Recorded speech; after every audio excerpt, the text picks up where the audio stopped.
welcome to Kabel Spotlight Express. This is our first event that we have, bringing in business leaders and founders to speak to you guys, youth job seekers out there. Now, I want to welcome all of you. I think we have quite a decent group here coming from, the auntie needs to wear specs, okay, because I cannot see. We have from Sunway U, we've got UAN students over here, we've got Taylor's, Monash, MMU, KDU, University of Colombo, Harriet Ward, and University of Nottingham. Did I miss anybody out? Any university out? Okay, please say hi to everybody. Hi. Okay, great. It's going to be a cozy group and it's going to be engaging. And firstly, I'd like to also thank you, basically the speakers, Kelly, Shayna here, and also Marion for coming with us today on this event, sharing on career insights to all of you. And a very special thanks to Mr. Joshua Liu at the back, who's the owner of this place, who's allowing us to for sponsoring this venue. It's very cozy, nice. We will see you again next month on the 6th for another event.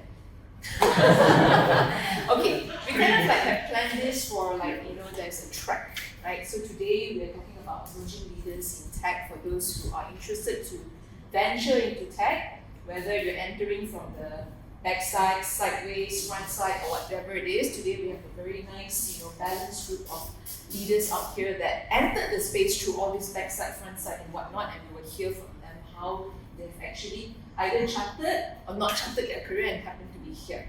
All right. So thank you again for coming. And so we find that there is actually a disconnect between the youth job seekers and the working world. Right? Often we hear that we have companies saying that they're struggling to find candidates, younger ones, right? Like you guys. At the same time, candidates like you guys are also saying, hey, we're struggling to find a job, right, in the market. So there's clearly a mismatch here, and here hopefully, right, we're able to actually bridge that gap by not just hearing from them, as seniors in the industry, but also we like to hear from you as well through your questions, through your comments or whatsoever. So this is a very safe environment for you guys to just raise up any point in time and ask questions to any one of us here. Okay? Now, do you know that there are 56,000 positions in the tech industry as of April 2021? 56. As of just last year, at the same time, we had 19,000 positions. And look at the increase, just because of the pandemic. All right? So what's stopping us from actually getting matched with each other? Right? So we're here to discover. Now, just a quick introduction before I let them also introduce about themselves and their company. Kelly over here is the head of partnership with Teaching, right? She's someone who's very passionate about efficiency, social equality, investment in technology and marine, right? She has who checked her out yesterday? On LinkedIn? Come on, don't be shy. Okay. No prizes, but what did she study? Guess. She's a head of partnership. What does a head of partnership do? Basically, I built relationship and strategic relationship between companies for the highest for win-win situation. Nobody wants. You from here. From some Taylor's, right? Hamza. Hamza. That's right. Nice to see you, man. Yeah, she studied law degree, lawyer, okay, but has thrown herself into a startup space right from day one. Didn't do law at all. She'll tell you why. So the company that she just joined was Magic. Anybody here knows Magic or even Pitch In? No. Okay, later you gotta do an introduction. Okay. So she has in fact also started her own startup as well.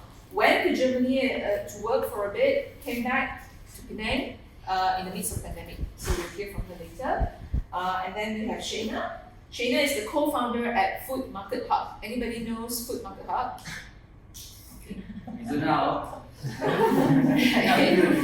Right? It's a startup, guys, startup, all right? And they help all types of F&B business to streamline their procurement. Okay, ask about it later. And guess what she studied? No. I close, right? Oh, look it up. This is so. No, that was the major. Oh, that was the major. She studied accounting. Oh. Oh, accounting. Yeah. Yeah. Okay. So I think she started off with KPMG, am I right? No, Oh, I actually yeah. started with PwC. PwC, alright. And then, was there for like about 10 years doing accounting related. All the advanced stuff. Yeah. Then left her steady paying job to do a startup. So why? Question mark. Okay, what is it, Marion? Okay, and then Marion? Marion is the head of digital hub of BSF. Anybody knows BSF?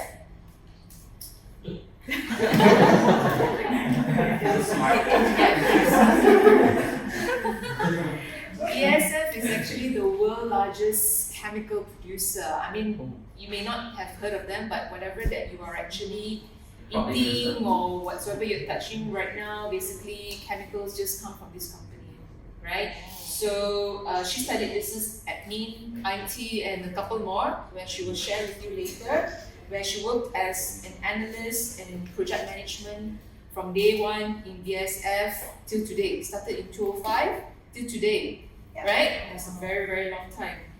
Very long time. So we're here to find out, how she charted her career, to where she is today. So with that, I think that we could see the trend here that no one kind of like ended up working in the same field that they studied. Now you're questioning yourself. No? Yes? Right? So we want to hear from these ladies, how did they get here? Right? Was it planned or unplanned career? Now, I'll start with the questions if you guys are not prepared already, but let me just ease you guys into that. So we'll have a very nice starter conversation right now with some questions that I've actually prepared. Okay, who likes to start first? Maybe Barry? Okay. Okay, just want to mention that, Marion, you started, you basically studied a couple of stuff, right? So why do you choose to continue to, do your studies while you're working, right? And how did you start your career then with BSF? Yeah. Can you guys hear? Yeah. Okay, cool. I started my career in Germany, where also the BSF headquarters, and I did, I would say, a very German thing where you go half of your time to school and half of the time you already work for a company. So I really early, even before I finished my education, I started with BSF. And I kind of fell in love with the company because it got never boring. I always got opportunities to develop myself. But I also had the feeling that I don't want to end up like one person that only has seen one organization and doesn't know anything else of the rest of the world. And that was the reason why I decided for myself, okay, I don't want to leave BSF because I like it, but I want to explore the world. So I decided to study and to continuously look also for opportunities to get more input from the outside. So what I have done is I first studied business beside my job. So I did my apprenticeship in IT. And I had the feeling, okay, everything I need to know about IT as the basics I already know. Because if you're working in IT, you work in a very specialized field that you have the basics in the university, but then you need to practice it and you need to learn it on the job. So I was like, okay, studying IT again might not be a good option, but I wanted to more understand the business. So the people I'm working for, to help them better to implement IT systems. So I said, okay, then maybe let's study business. And it was more like, okay, I'm interested to learn that. I want to understand it better. So that was my first choice. And when my career continued, I always knew, okay, I'm not finished with learning. I want to continue learning. And after a while, I became very fascinated about how organizations work and how we can help organizations to get better, to have better processes, be better organized, how to lead people to make them successful, and how to lead organizations ultimately. And so I was looking for a master's degree in that area, and I studied organizations management.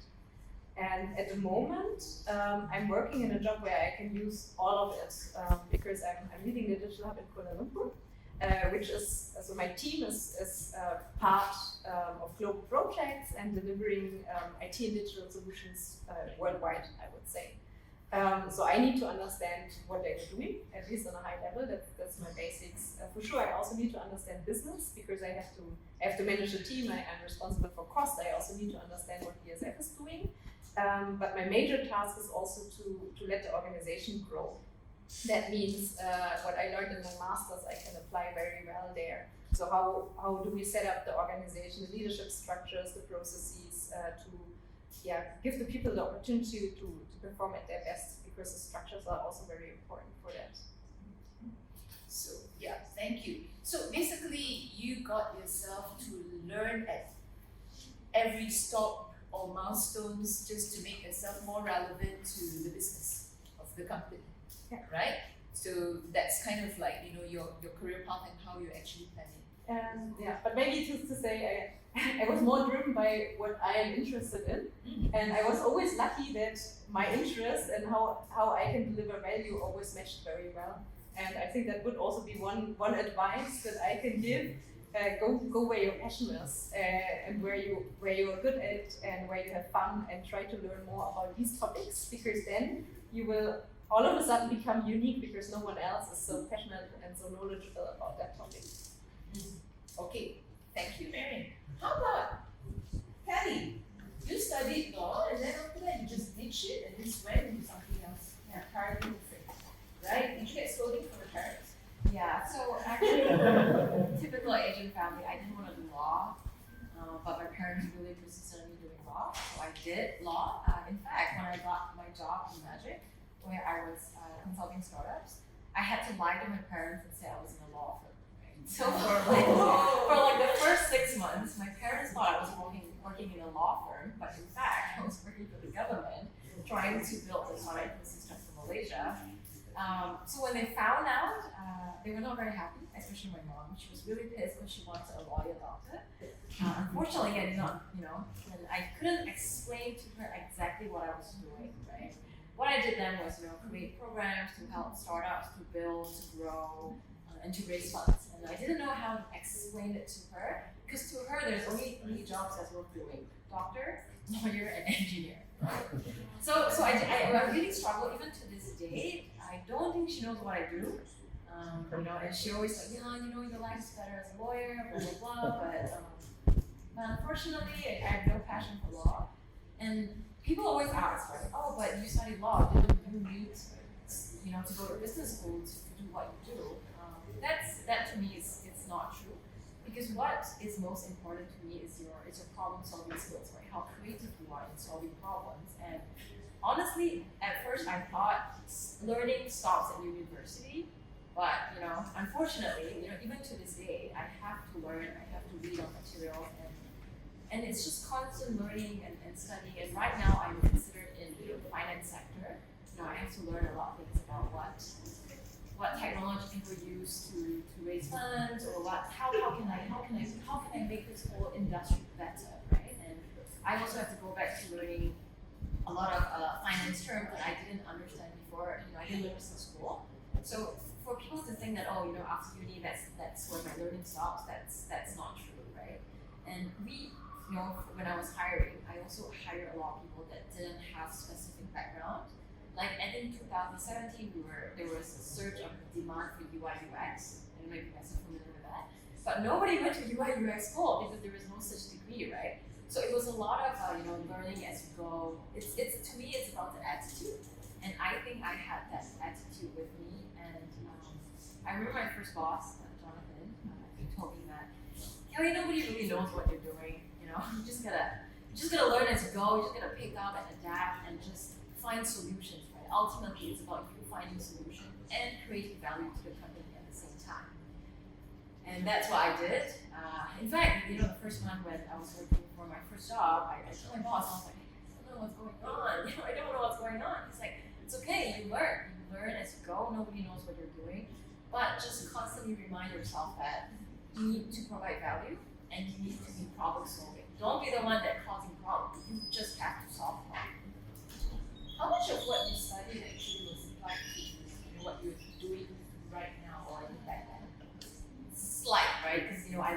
in law, we learn how to solve problems, we learn how to debate, how to structure your conversation, how to structure your argument. And I think that is there's a very undervalued skill set from law. People always think that in law you need to learn this act, this, but it's not true. It's how you formulate your argument for people to just accept your argument. I would say 20-30%. So we shouldn't debate. No, you were surely lose when debate. Can you maybe share a little bit what Pigeon actually does? Yeah, so Pigeon is a equity crowdfunding platform, and I joined Pigeon because, early on I realized there is a gap in terms of early stage funding because there is some inequality. I feel for a startup founder to raise funds successfully through the typical mode of venture capitalists, you have to come from a certain school, you have to know certain people. It's very network based. It's very pedigree based, and I didn't like that because I met a lot of aspiring founders with amazing ideas and amazing execution skills, but they really didn't get a chance purely because they come from certain schools or they didn't go to schools, right? And with equity crowdfunding, I would like to change that because equity crowdfunding, you raise money from the crowd, like Kickstarter, and I think that is where I would like to help and create impact in Malaysia, which is to encourage equity crowdfunding and tell founders that, hey, just because you didn't have certain privilege in life doesn't mean you have to give up. Equity crowdfunding is here to stay, and this gives you a chance or a mode of a channel for you to raise funds. And Shayna, you studied something and you actually went to practice for a good 10 years or so? Yeah, 10 years in photography, and then you choose to leave after 10 years. Any regrets? No regrets. As Kelly would put it, Asian families, parents have certain expectations. So I knew from the very early stage that I love design. That's the path that I wanted to go into. But I think my dad was like, I'm paying your uni fees. So the choice was this many. And coming from a family where I think most of my uncles and aunts and even my dad, they are accountants. So that's why the path that was set for me was like, take accounting. So I decided that, okay, if I were to take this, then maybe, the usual path people would choose is accounting and finance. So I know that this is not really what I want, but I will take it, but I'll try to find what I like in there. So I actually did accounting and business law. I find the like she said, the problem solving, the argument, the debate, the part, how you structure it, it's interesting. Right. Yeah. Right. So what I hear from actually three of you is basically problem solving skills. Yep. Right. It's trying to stay relevant to the company's needs, right, and giving out solutions, right? But does the solution actually work most of the time? I mean, as a fresh grad, I'm gonna go back a little bit, yeah. As a fresh grad, how willing are you guys actually saying like, okay, yes, I've got a solution for this. I think I may have solutions for this. I mean, what's the expression of your CVs when you actually voice out? As a fresh grad. That was challenging for me when I was new in the company, especially as a woman working in IT, because the people don't expect that you come with solutions. They expect that you cause more problems, to be very honest. And at the beginning, I was very angry about that, and I wanted to show them I'm also an IT expert. I have my education in that field, and I can explain you some things, but that didn't work. So it was just fight back and go away. So I changed my strategy a little bit and tried to surprise them, and that actually worked. So I developed a strategy in kind of at the beginning being very quiet, not speaking up too much, observing, and then all of a sudden asking a very good question that they hadn't considered yet. And very often it confused them totally. So, wow, what?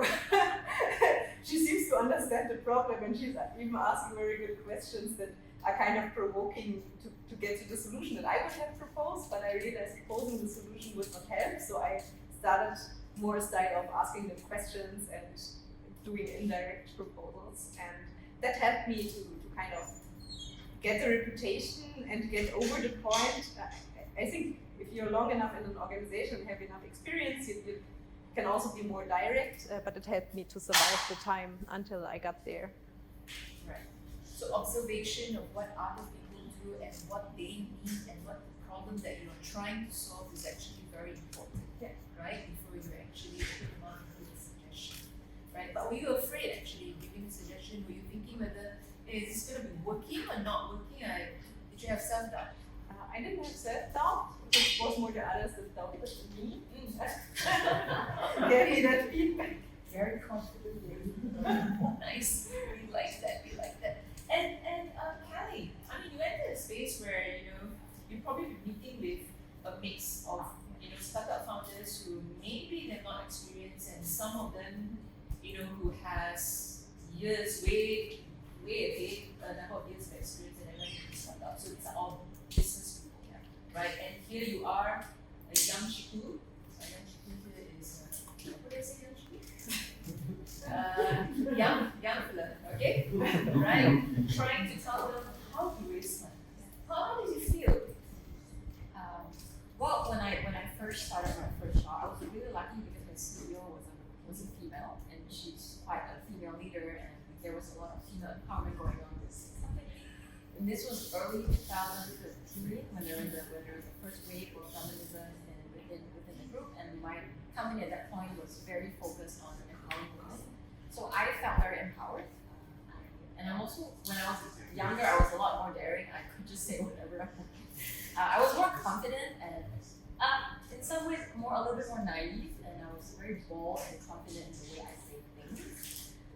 So it wasn't as bad, but it got worse as I aged, right? There's this thing called imposter syndrome that grew on me as I aged. I don't know why. I mean, I guess the less you know, you're more daring. But as you learn about the world, the more you learn, you just feel really, really, really small and tiny. I didn't really have that problem when I was younger, and I felt that people really listened to me when I was younger. But now I for some reason, I just feel like I'm not qualified to say this. But it's like imposter syndrome is a very common thing among females, I think, for them to feel inferior.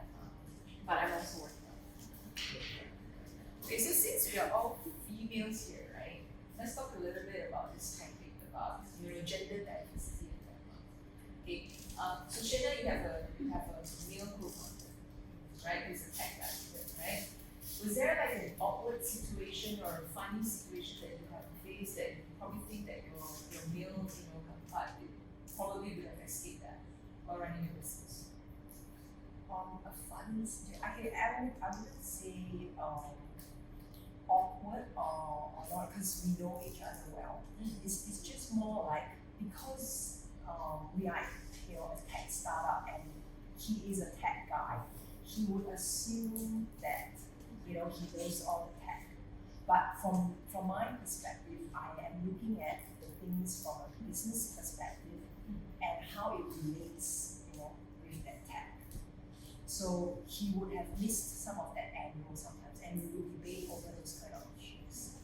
So if you talk about gender items, with my co-founder it's fine, but I think the experience maybe with a more male-dominant business environment, that is something that is totally different as well. Like when I go out networking with people, it's usually a lot of males in that environment, and how do I manage it? Because it's like many years back when I was younger, when we network, I would see that I'm probably the only woman in the crowd, or maybe there's another one more.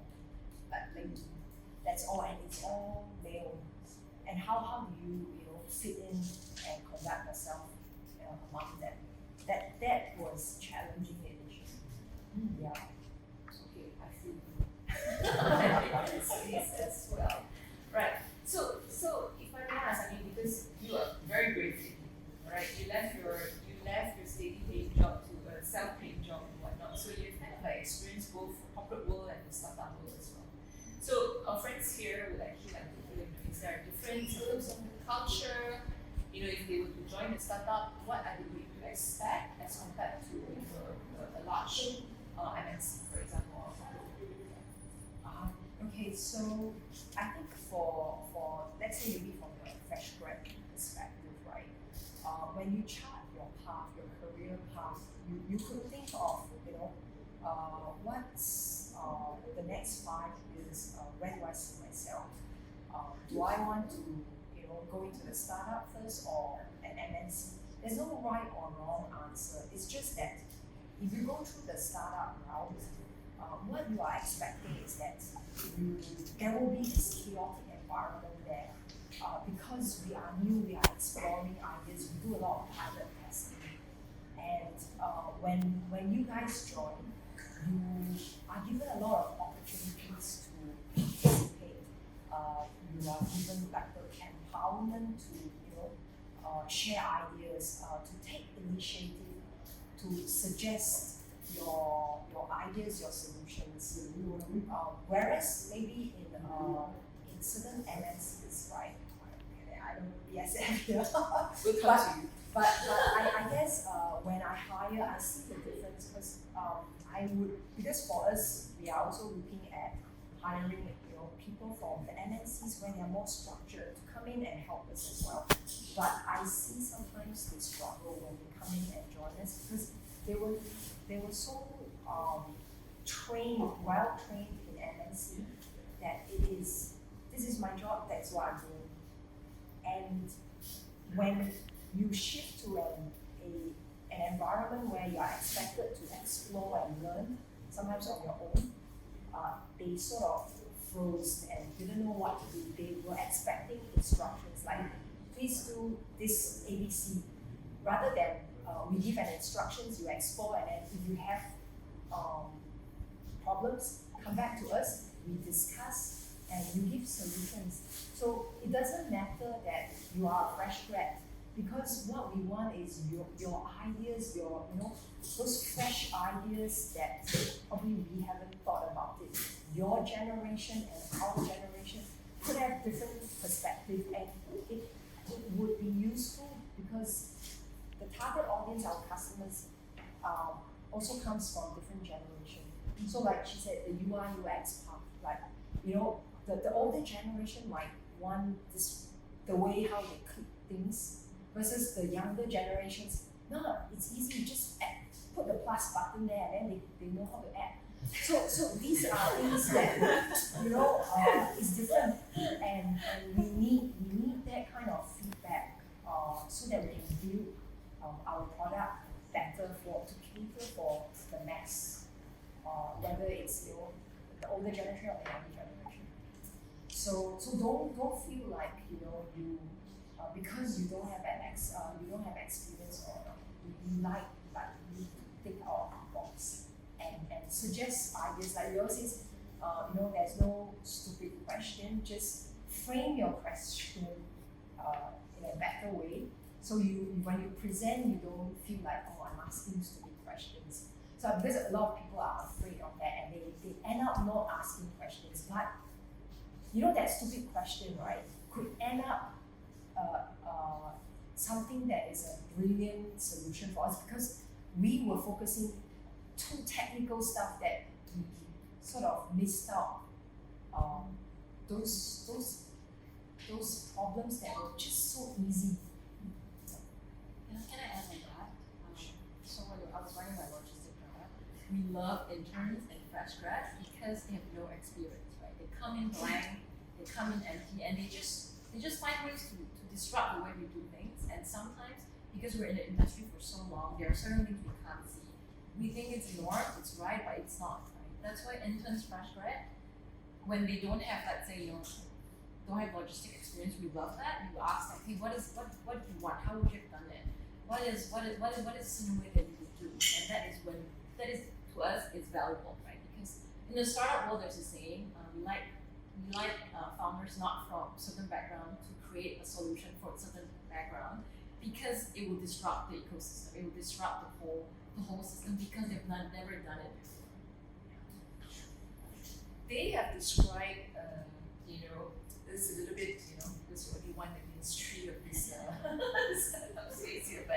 it does sound like MNC sounds to be like a little bit more structured, you know, a little bit more systematic and whatnot. But do you see that today in MNCs as well? I can for sure only talk about BSF because I know that company very well. And I would say, yes, definitely we are more structured and we are for sure bigger. So in BSF there is an expert for everyone, for everything. So whatever challenge you have, there is for sure somebody who has expertise, who's specialized in exactly that problem and who can help you. The challenge is more that, for sure, that also creates complexity. And so you need to invest way more time to get to know the organization, to build your network. And for that reason, it also helps if you stay longer in one company, and especially in organizations like BSF, because the longer you are there, the bigger your network is, and the faster you get to solve problems. And I think why I fit so good in that, because I like people and I like connecting, I like networking, and for me it's kind of natural. So I like learning. I also like to add people to my network where I think, oh, they are very smart in what they are doing. I could use that, and I pack it in my backpack. And the longer I live on this planet, the more I know about who can help me, and also the knowledge that I got from university. And the no is because, like you have described, like you wish people acting. This is exactly also how you are successful in BSF. The people that make career are exactly the ones that don't accept the boundaries and that don't just accept, okay, we have always done it that way, please just continue to do it the next 10 years. I mean, there are jobs like this, and there's always the danger that you can fall in the trap and just do that, but it's actually not what we expect from our people. We also want to innovate, we also want to progress, and the people that show that behavior that you just described are also the ones that do a good career in BSF. Sorry, I think I need to add that. So I'm not saying that MNCs are not good, but exactly like if you want to be an actor, you want to be in a structured environment, but you also need to make sure that you are evolving as well, like Marion is doing. Because you would be ending up in a comfort zone and doing the same thing over and over again, and you will be stuck there doing that kind of position. 10 years later, you probably just move sponge. But like someone like her taking the initiative to learn and to keep evolving and changing roles, that's where you get head of the department. And it is these people that will be at the top, because you are competing like the whole company, you have 1,000 over employees. How are you going to climb up there? And it's only that kind of initiative and mindset that you are at the top and not still stay at the mid-management. Actually, I've been in this field for that long, recruitment and whatnot, and looking at how basically, MNC, regardless whether it's MNCs or it's startup, right? So it's no longer a space where, MNC just need to do the way that you used to do things, and you keep that forever. Because if you see this, it's really very hard to actually catch trend even nowadays, right? Especially so during the pandemic. So it's actually very, very, very important to make sure that your skills, whatever that you have, right, is stay relevant to the needs of the industry, right? So that's topmost the skill sets. So far, friends, do you have any questions for the speakers before we move on to the next question? Anything at all that you'd like to find out? Maybe it could be, from the angle of women, diversity in organizations, startups versus MNCs, or what would be the, first 100-day expectations from, your bosses? Is the best time to ask them. I mean, yeah. Anything at all? Actually, I have a question. So, since you guys are talking about fresh grads, so say for example, you have a fresh idea, and you go and you can't just go and first edition with possibility. Oh, I have an idea. Just so say, is there a specific way you guys say for example, you had a fresh idea, you want to proceed, but you kind of back down a little bit, or you don't have that feeling? Thank you, Hansa. I think he was trying to ask whether, what would be a good strategy to approach a boss when you have an idea. Anyone would like to take this question? Yeah, I can. Yeah, it on what's a good timing, so that the boss is not exactly rushing from one meeting to another and having the mind full of other things. And I think you also need to see what's the problem that this person might have that you can solve, which brings us back towards being useful.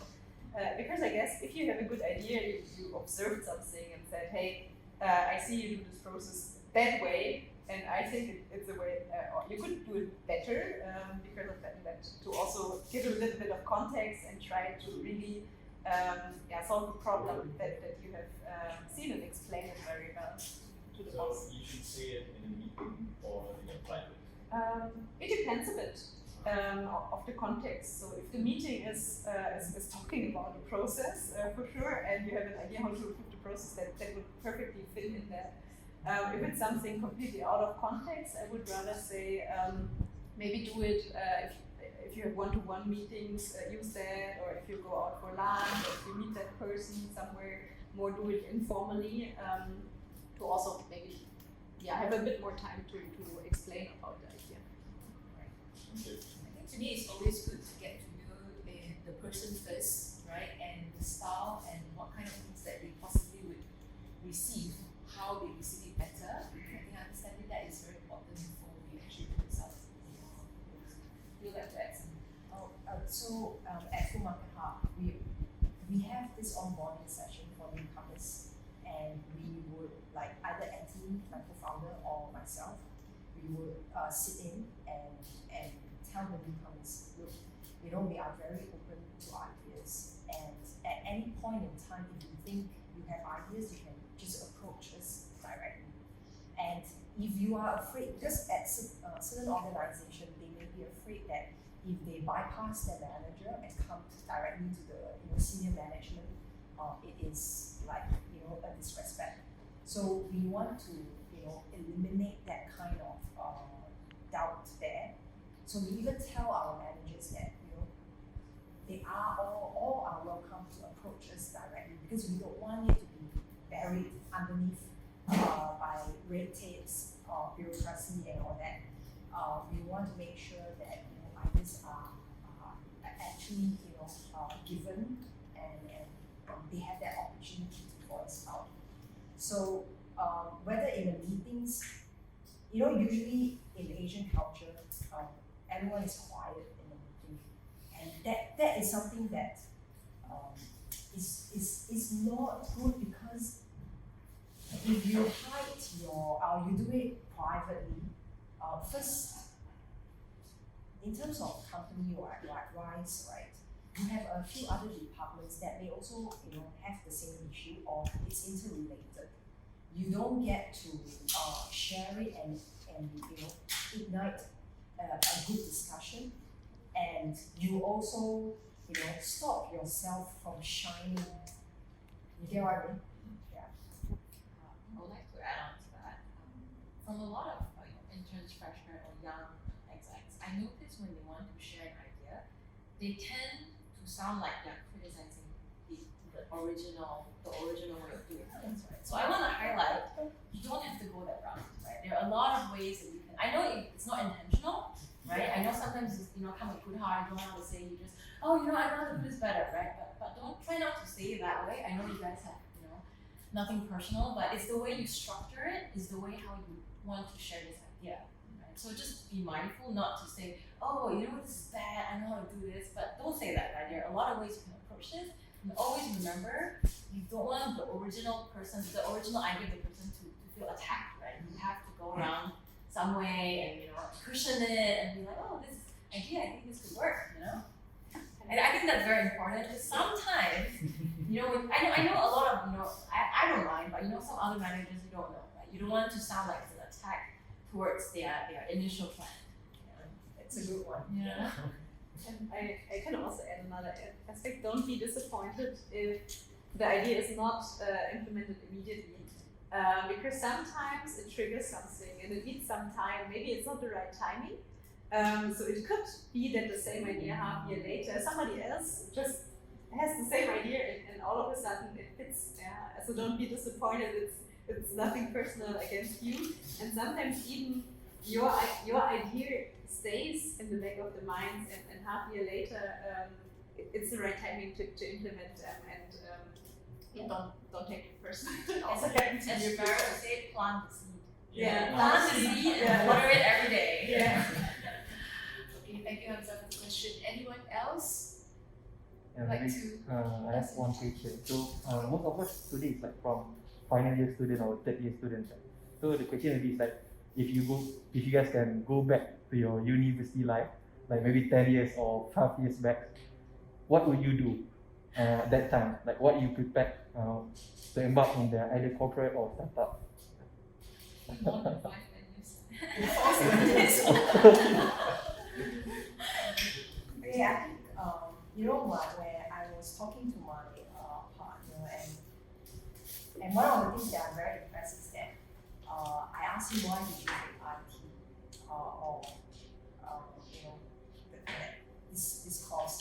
He said what I did was I went to the job portal to see which are the high demand jobs, and that's where I you know I do the research and I get into this course. I think that's very smart because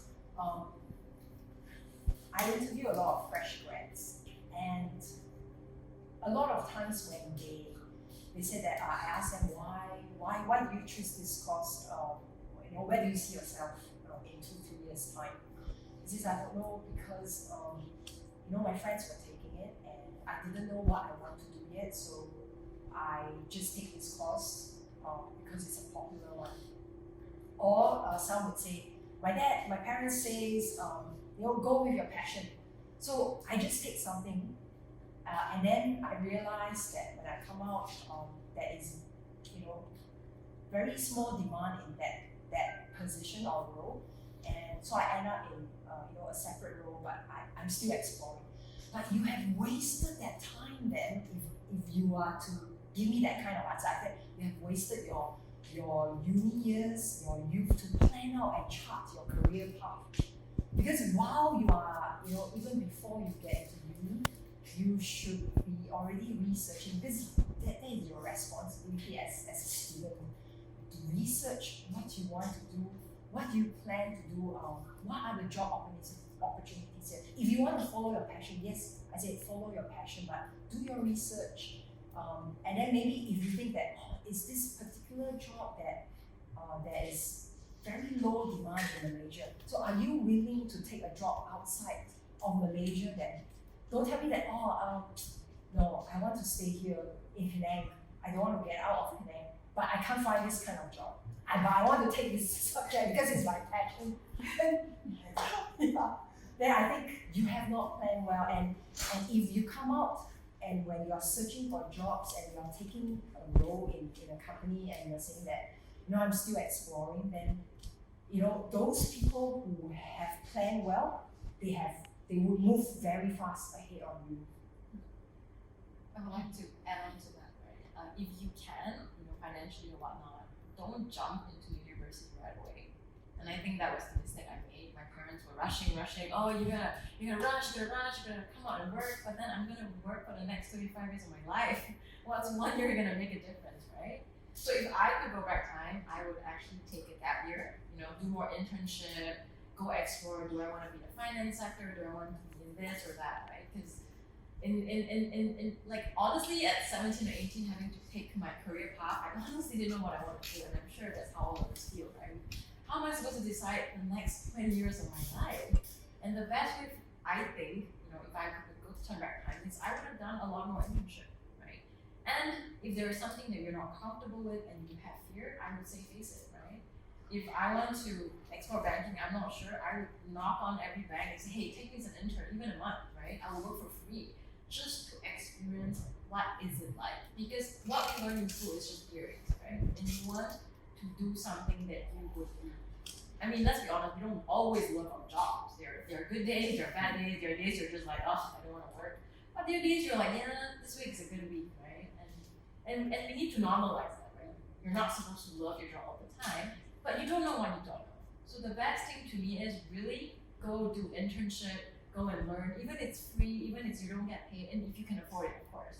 just go ahead and knock on doors and say, hey, I want to work for you. And you'd be surprised, those interns or the people that reach out to managers directly will be impressed. You'll be like, wow, you know what you want? Sure, I'll take you 3 months and you learn.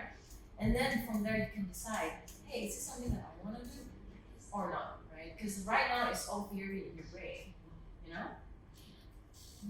Would you like to add? Sure. And my initial thought was also do internships because that's also a way to differentiate when you apply for a job. Because then you, especially if you did an internship and you like the field, you can explain why you like that field and how you would imagine to work in that job. And this differentiates you miles away from people that don't have that experience. But if you do happen to land yourself where, you know, you need to do this, you need to do it because being Asian, you know, your parents are very powerful and they're paid for the thing and all that. Or maybe even if you want, you just got, you were given that course. I mean, being a local grad myself, right? Sometimes you are not actually given a choice per se. You got to pick whatever that matches with your academic results for SCP and whatnot, right? So you have to do it. But here we are, right? There's more than just one passion, right? I did pharmacology. That's my degree, right? I'm passionate about medicine, right? And discovery.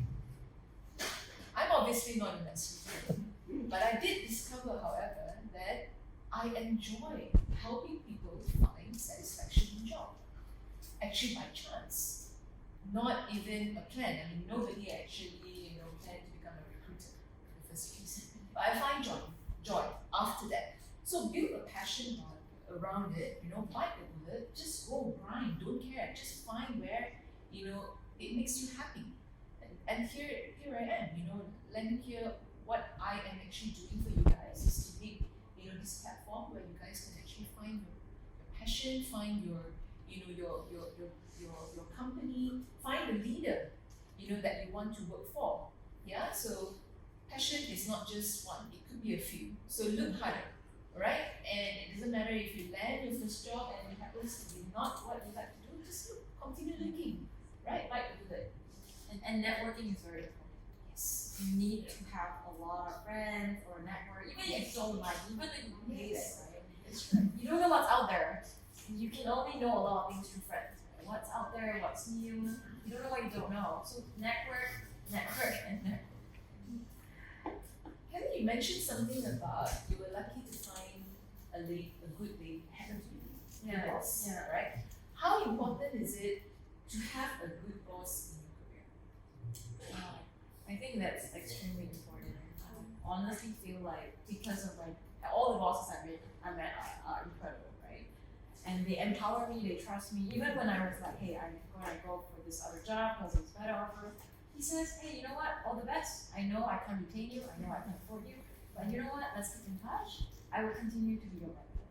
And to me, that mentorship is so much more valuable than the job itself, right? You know, he will connect me to people that he thinks can help me. Or even sometimes he's like, oh, you know, fintech, oh, maybe Kelly would be interested, right? That friendship itself to me is so much more valuable than the job itself.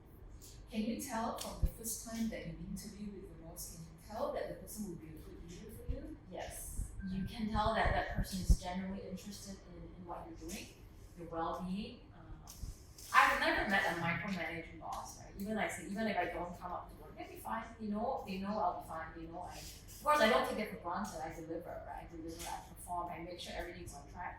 And to me, great leaders are people that trust their employee, right? You know, sometimes you're like, they micromanage and take your time. And I've never met bosses like that. It's always just, you know, it's always given, trust is always given to me, and I don't abuse it. And yeah, you need to me, when you meet your bosses, you need to ask them, what's your culture like? What are you like as a boss? What do you like to do?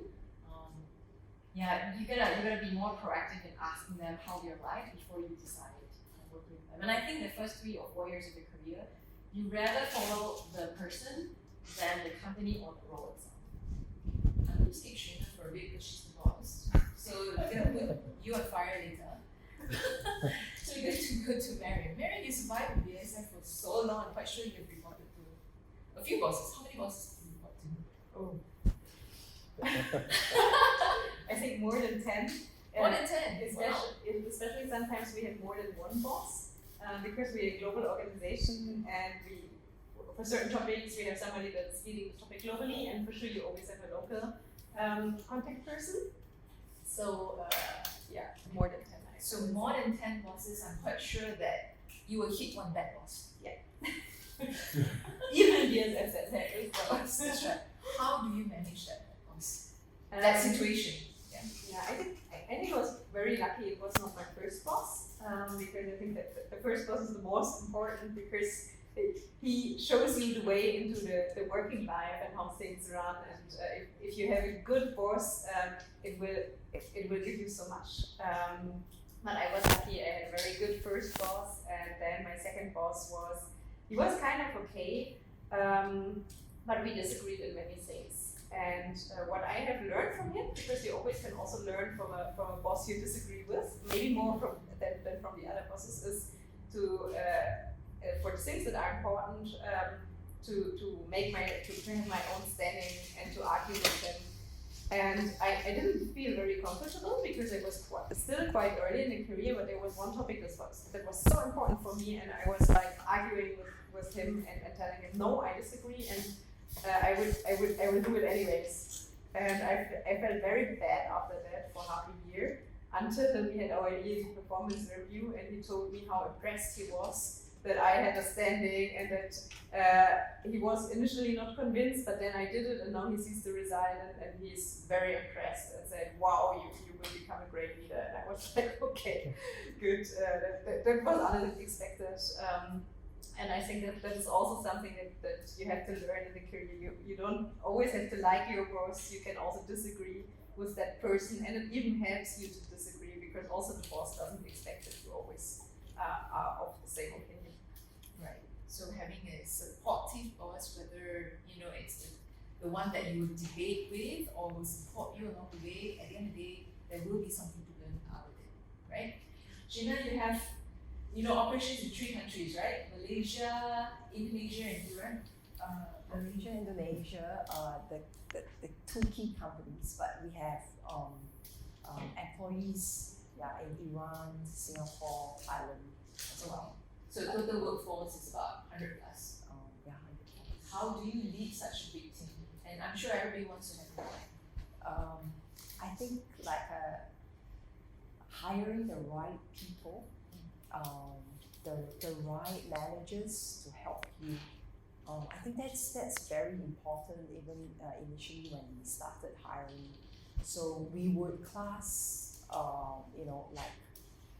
when we hire, we would class okay, what roles do we want? Do we want someone who is just a doer, or do we want someone who is a thinker and a doer? So it's through interviews. Sometimes we can capture some of these good people, and then throughout the journey, when you work with them, you also will be able to see the difference. So I think we can't get everyone to report to us. So we have to trust the managers. We have to empower them to be able to do the right decision for us. And hence choosing the right people is important. And how do you choose the right people is through when you have I think interviews is one, but sometimes it's not enough. We would have a few sessions, but it's maybe after you join, you would see certain people are potential. You see they have that leadership skills, and that's where you promote them and you empower them to take on a bigger role.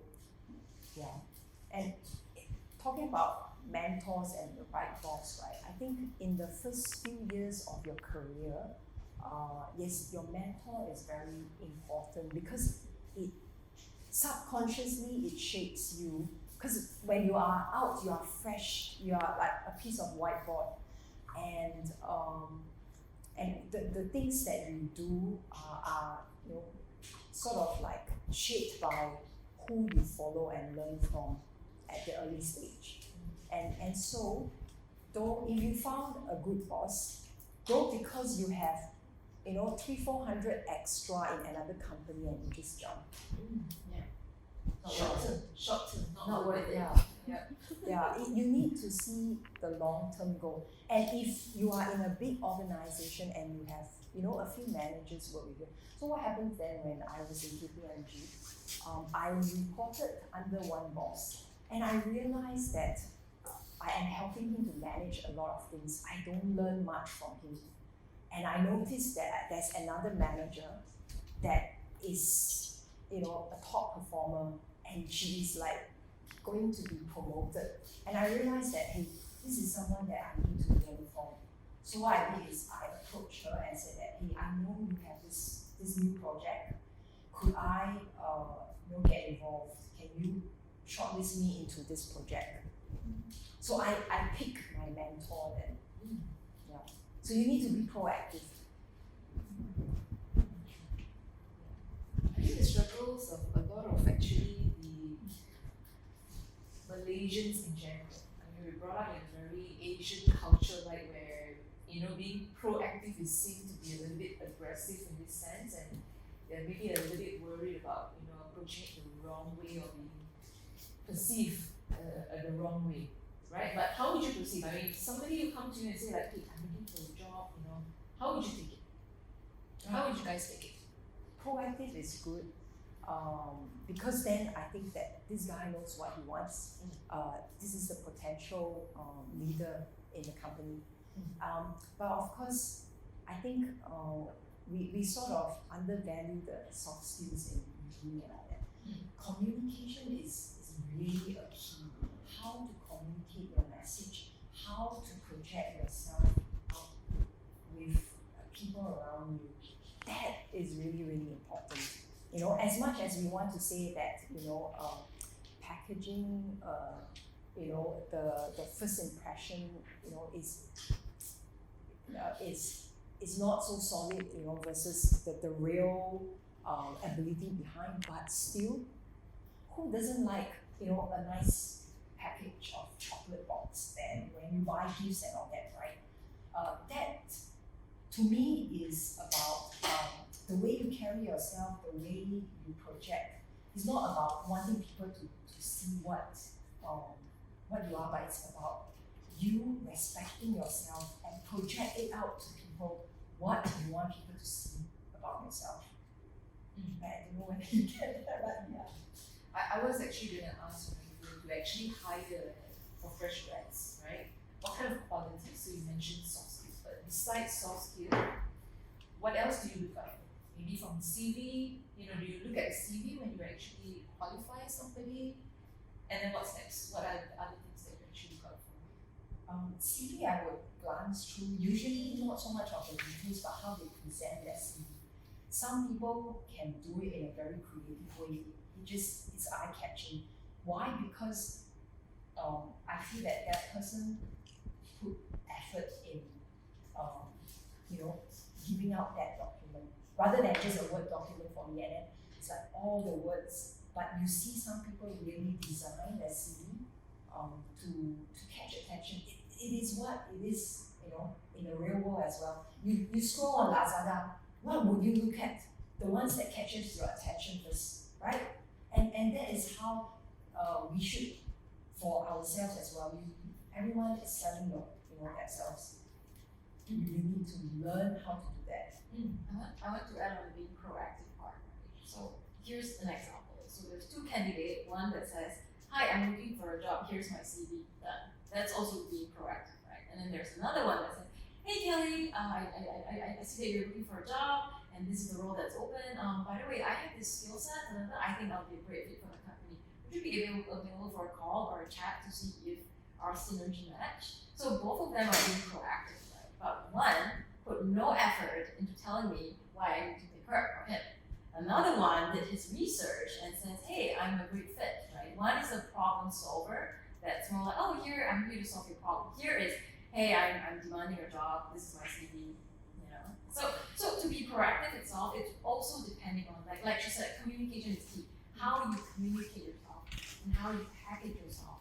It's very, very crucial for you to have a job. But we do hear, from were articles and whatnot saying that, the CVs that they kicked out don't really represent the person that they're interviewing. What are your comments about this? You've doubled up the workforce of BSF Digital Hub for the past 1 year, right? What are your comments on that? Firstly, I would say I work a lot with other managers together to select CVs, to interview, and so on. And my experience is that there are a lot of different personalities also in that selection process.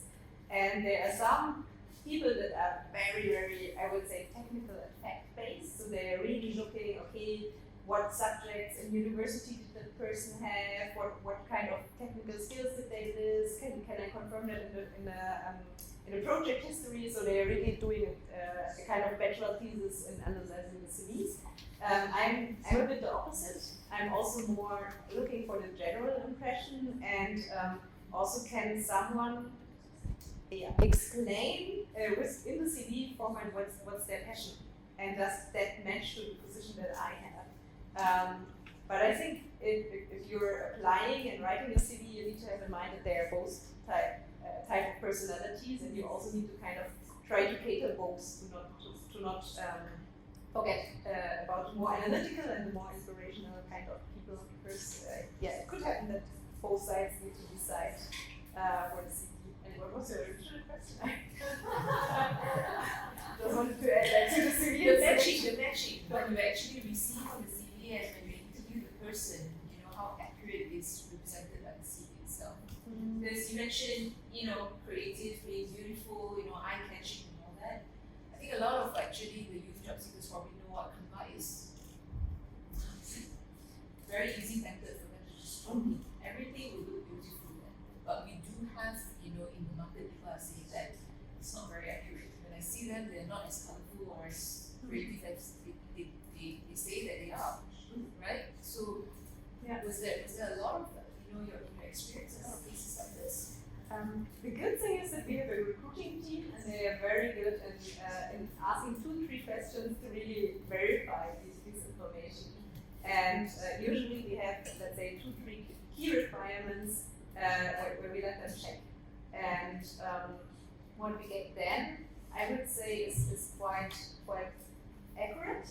And then it's most of the cases it's more of the personality that we say it's not a cultural fit, or the ability to handle the complexity of the projects is not given, or we don't agree to their view on of the world of how to manage people and so on. So it's more these things where we then say, okay, it's not a match. I guess with you it's also a good balance between the hard skills and the soft skills as well. How about yourself, Ellie? If you hire a fresh grad, what skills that you're actually doing? I always ask them this question. So what excites you? And this is like 99% they don't know what to say. They're like, you didn't ask me for a 5-year plan. You didn't ask me what it's like you're asking me what excites me, and this is the point. If this person is they're out of the textbook typical person, they're outgoing, this is like, if they can answer my question, I will hire them all the time. Because a lot of youngsters, they don't know what they want, and it reflects in everywhere. They're so focused on preparing typical questions that are set by interviewers, they Google, but they forget about themselves. We hire you for your personality, we hire you for your soft skill, and we want you to be part of our family because we think you bring value, not just for your hard skill, but also what you bring to the table, your personality, your funness, your culture, and that's what we want. So when you go for interviews, ask yourself this: what excites you? What do you do in your free time? Don't say, I work. My biggest flaw is I work too much. That's not going to cut it in this era, right? So we want to know what excites you, aside from just work, because there has to be a balance between work and life. You have to have a life outside of work. If not, you can't perform your work because you depend so much on work for entertainment, and that's not healthy. Mental health is a very big thing. After MCO, we all learn that we all need to have passion and hobbies. So ask yourself this, right? What's your hobby? What do you do in your free time? What excites you aside from work? Don't say money, of course. But is it, for me, it's marine life. I love whales, I love dolphins. But what about you? Ask yourself, build your own personality. Is it gaming? Is it keyboards? sneakers, you have something, and you have to sell your personality, yourself, your profile. That is very important. Aside from your GPA, aside from which university, it's your personality that counts. At least in the start, we want to know, who you are. We want to get to know you on a personal level as well. Excitement and sneakers, I thought is that. So, like she said, you can design it from Canva, but when everyone is doing it, it is not. It's common. Yeah, it's not. But what makes it different, eye-catching is, there's one CD that I saw. So she designed, and in the middle, she put a paragraph describing that, hey, my favorite pastime is to collect sneakers, and I was trying to look at how I can turn it into a business, but not very successful, so I'm looking for a job. And that's the one that I said, hey, can you get her to do an interview with me? That is what I mean. How do you make it eye catching? How do you catch the attention when we are reviewing so many CVs in a day, in a week? Yeah. Well, I'm totally enjoying the sharing session between. Unfortunately, we have ran past the time, but perhaps if you could leave 5 minutes for our friends here, if you guys have got any questions at all, for the speakers on interview tips, writing CVs. Last chance, yeah. First 100 days in the office, what to do? Anything at all? No questions? Okay. Alright, cool. So if you guys are totally enjoying this session today, like I mentioned, we will have a series of events. The next one will be on the 6th of January on the topic of actually IoT, right? Internet of Things. We've two startup founders as well. So stay tuned for that. But meantime, we want to launch that. We're running also a quick survey on how did we do today, and if there's anything that we could help you, to actually improve this engagement and interaction through this kind of events, please do let us know. And we'd like to actually thank you so much, Marion, Shayna, and also Marion for being here today with us. And appreciate you guys also coming in to, this is the first step for you guys to actually take control of your career by finding out, looking for insights, knowing, what are the key elements of success in, your corporate life. So all the best to all of you.